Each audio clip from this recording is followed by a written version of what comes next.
ఆ శ్రేణులను మరీ ముఖ్యంగా మహిళలను ఉద్యమంలో భాగం చేశారు. ఇప్పుడు పార్టీతో ఆమెకు పేగుబంధం తెగింది. పుట్టి పెరిగిన పార్టీయే ఆమెను బయటకు పంపేసింది. కన్న తండ్రి ఆ కఠిన నిర్ణయం తీసుకోవాల్సి వచ్చింది. కన్న తండ్రి నిర్ణయం తీసుకోవాల్సిన అవసరం రాకుంటుండే కానీ కవిత గారే ఎప్పుడు తీసుకుంటారని ఆతృతతోటి ఆమె ఎన్నో ఆరోపణలు చేసింది బీఆర్ఎస్ మీద. ఓ రకంగా బీఆర్ఎస్ పార్టీని ముంచనికే ప్రయత్నం చేసినట్లు కనిపిస్తూ ఉంది. అంతే కదా, ఇప్పుడు హరీష్ రావు డ్యామేజ్ అవుతుందా, లేకపోతే సంతోష్ రావుకు డ్యామేజ్ అవుతుందా?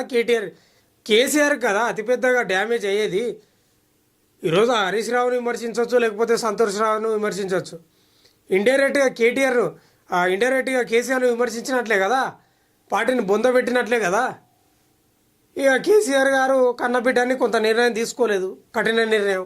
తెలంగాణ ఉద్యమంలో ఆమె పాత్ర ఉంటే ఉండొచ్చు, మహిళలను ఏకీకృతం చేయొచ్చు, జాగృతి పెట్టవచ్చు, బతుకమ్మ పేర్చవచ్చు, రకరకాలుగా ఉండొచ్చు. కానీ పార్టీకి వ్యతిరేకంగా ఎవరు మాట్లాడినా ఉంటారా అంటే నాకు అర్థం కాదు.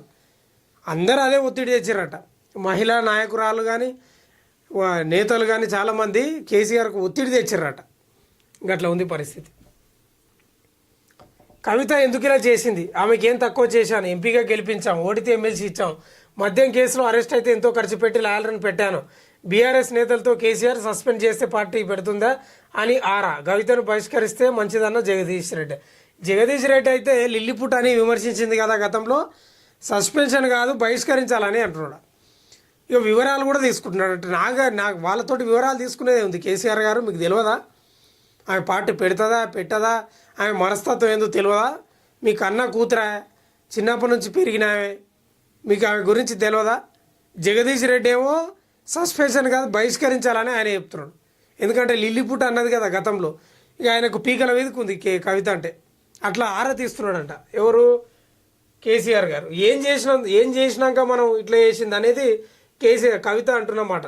కేసీఆర్ గారి దగ్గర పెద్ద డిబేట్లు ఏం లేవు, డిస్ప్యూట్లు ఏం లేవు కవితకు. కానీ కేటీఆర్, హరీష్ రావు, సంతోష్ రావు తోటి ఉంది. అందుకే కదా కేసీఆర్ దేవుడు, ఆయన చుట్టూ దయ్యాలు ఉన్నాయి, ఇవాళ అవినీతి మరకలు అంటున్నాయంటే కారణం హరీష్ రావు, సంతోష్ రావు అని చెప్తున్నది. అందుకే కదా కేసీఆర్ మీద మంచి ఒపీనియనే ఉంది.